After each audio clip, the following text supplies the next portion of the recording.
Hello everyone. বাড়িতে থেকে ভিডিওর ইন্ট্রো দিতে আমার কোনোদিনও মনে থাকে না। সিঁড়িতে এসেই আমার মনে পড়ে। নতুন নতুন ব্লগিং করছি তো তাই। 25th ছুটি ছিল, তাই জন্য একটু ঘুরতে বেরিয়েছিলাম। তো চলুন আপনাদেরও নিয়ে চলি সঙ্গে। হ্যাঁ, ক্রিসমাস চলে গেছে ঠিকই, আর আমি যেদিনকার ব্লগ সেদিন আপলোড করতেই পারি না। তারপর 26th আমি আমার গ্রামে যাব বলে বেরিয়ে পড়েছিলাম, তাই জন্য আর ব্লগগুলো এডিট করা হয়নি। তার কারণেই এত লেট আপলোড করছি এটা। হ্যাঁ, তো এবার বলি আমরা কোথায় যাচ্ছি আজকে। তাই এখন আমরা যাচ্ছি মাইথন ড্যাম, যেটার লোকেশনটা, টাইম, কিলোমিটারটা বলি আমাদের কত লাগলো। প্রায় 22 কিলোমিটার, আমাদের ওই 40 মিনিটস মতো লেগেছে যেতে। এই দেখুন, মেন কথা তো বললামই না যে কোথা থেকে 40 মিনিটস লেগেছে। আমরা আসানসোলে থাকি, তো আসানসোল থেকে মাইথন ড্যাম যেতে আমাদের 40 মিনিটস লেগেছে।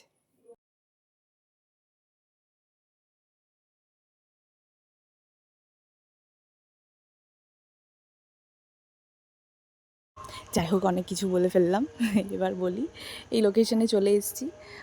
এখন এই রিভার সাইডে একটু ঘুরে নেই, একটু দেখি কি আছে। বেসিক্যালি তো এখানে সবাই পিকনিকই করছে, সব ফ্যামিলি ফ্রেন্ডস সবাই পিকনিক করছে। ওই যে সাইডে বোটগুলো আছে, ওগুলো এত সুন্দর লাগছে দেখতে, তাই ভাবলাম বোটিং করি। তো গেলাম, টিকিটটা নিলাম। পার পারসন 200 নিয়েছে। দেখুন আমার পেছনটা একটা দ্বীপ মতো দেখা যাচ্ছে, ঠিক ওই জায়গাটাতেই যাব। আরও একটা দ্বীপে যাব, ওর পেছনেই আরেকটা আছে সবুজ দ্বীপ, যেটার উপরে একটা বেঙ্গলি ফিল্মও হয়েছে, মানে ওর ওপরে না, মানে ওখানে শুটিং হয়েছে, একটা সিনের শুটিং হয়েছিল ওই জায়গাটায়, আর ফিল্মটার নাম সবুজ। এখানে আবার বোটিংয়ের আবার আলাদা আলাদা মানে প্যাকেজও আছে। যদি একটা দ্বীপ, যদি এই সামনের যদি দ্বীপটাতে যদি যান, তাহলে পার পারসন 100 রুপিস লাগবে। আর যদি দুটো দ্বীপ যদি কভার করেন, তাহলে পার পারসন 200 রুপিস। হ্যাঁ, আরও একটা জিনিস, যেটা গিয়ে ওখানে দেখলাম দ্বীপে, যে ওখানেও অনেকে পিকনিক করছে, মানে দ্বীপে গিয়ে অনেকে পিকনিক করছে। আর ওটার জন্য এই যেখান থেকে বোটিংয়ের টিকিট কাটা হয়, ওখান থেকেই নাকি টিকিট কাটতে হয়, টিকিট কেটে ওখানে গিয়ে মানে পিকনিক করা যায়। কথা বলতে বলতে কথা ভুলে যাই যে কী বলবো। এই যে যেই দ্বীপটা চলে গেল, ওইটা ওইটা পরে দেখবো, লাস্টে দেখবো। ফার্স্টে সবুজ দ্বীপের দিকে যাচ্ছি।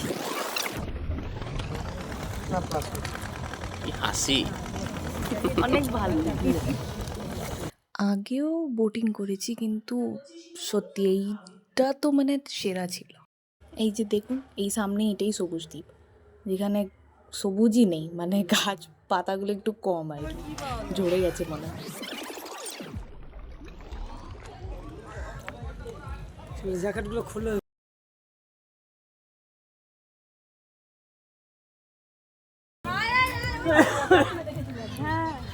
এদিকে যাবো, এদিকে এদিকে যাবো না এদিকে যাবো?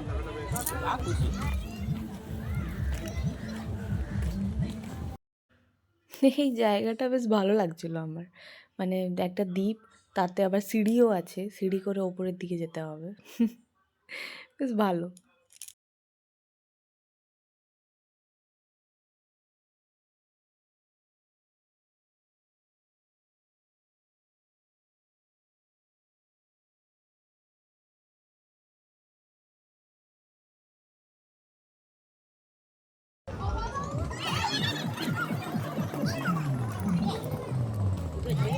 না না, এর উপরে পড়ে যদি যাই উপর থেকে, ওই জলের কাছে।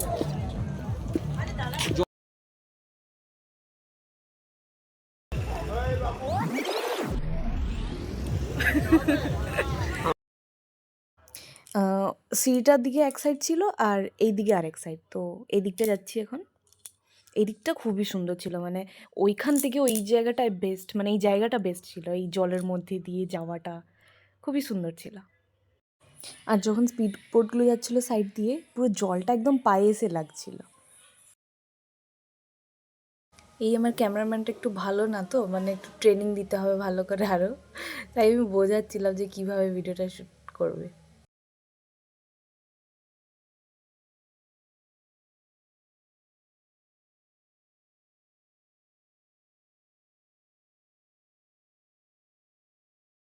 সেই দ্বীপটাতে ঘোরা হয়ে গেছে, এবার রিটার্ন চলে যাচ্ছি বোটের কাছে, নেক্সট দ্বীপে যাব। জায়গাটা সত্যি খুবই ভালো ছিল, মানে খুবই মজা হয়েছে।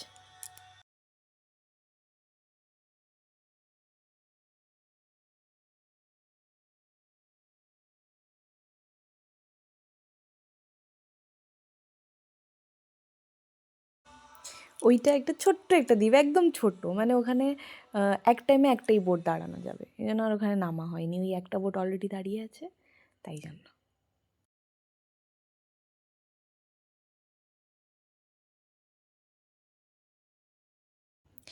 এবার যাব এই দ্বীপটায়, এই সামনে, এই পাশ দিয়ে যাচ্ছে, কি সুন্দর লাগছে দেখতে।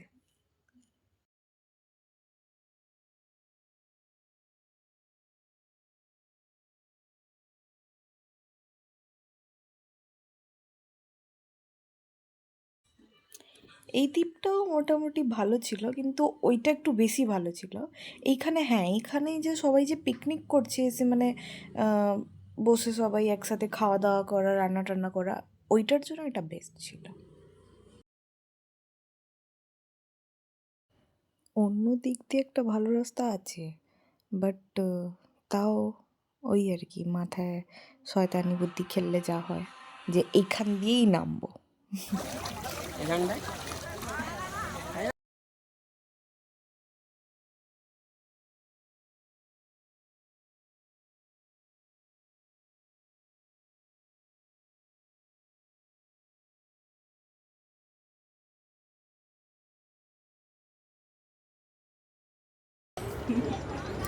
আসো না এখানে। আচ্ছা, আর জায়গা দরকার তো, হাতি, ছোট হাতি না, জায়গা দরকার অনেক।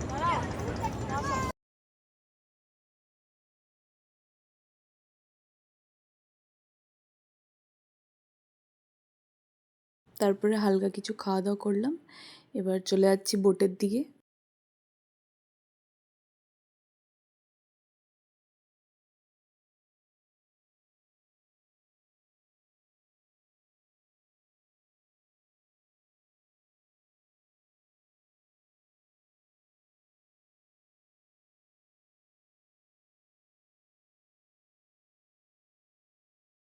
ব্যাস, এখানে আর তেমন দেখার কিছু নেই।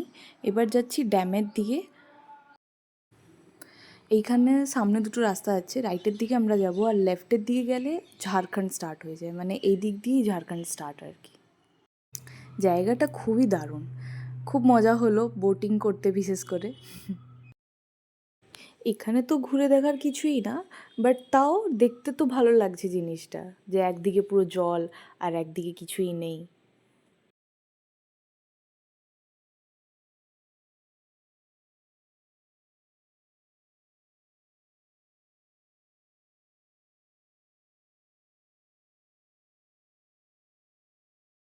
ব্যাস, ঘোরা শেষ, এবার যাব বাড়ি।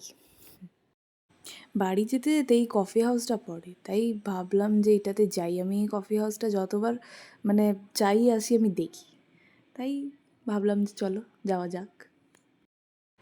জায়গাটা ভালো ছিল, কিন্তু আমার কফি হাউসে যাওয়া বেকার, কারণ আমি না তো চা খাই না তো কফি খাই। তাই আমি এই ঠান্ডাতে সেখানে গিয়ে কোক খেয়ে এসেছি, মানে ভাবতে পারেন। আর যেই সব চিকেনের ডিশগুলো খাবো বলেছিলাম ওইগুলো ওখানে ছিল না। তুমি শেষ পর্যন্ত ফ্রেঞ্চ ফ্রাই খেলে। কি করবো তোমার জন্য, তো তোমার মতো একটা বোরিং মানুষের সাথে আমি কোথাও যাবো না। তারপর বাড়ি চলে গেলাম। আর এই ব্লগটা অ্যাকচুয়ালি 25th, ওই দিন ছিল ক্রিসমাস, তাই জন্য অল্প করে একটু কেক খেলাম বাড়ি গিয়ে। আর তারপর আমি গ্রামে চলে গেছিলাম, আর ওই সবে আমার আর এই ব্লগটা পোস্ট করাই হয়নি। গ্রাম থেকে এসে আবার ফ্রেন্ডসের সাথে পিকনিক ছিল। আগে আরও অনেক ব্লগ আসবে, আর এই ব্লগটা কেমন লাগলো আমাকে অবশ্যই জানাবেন। টাটা।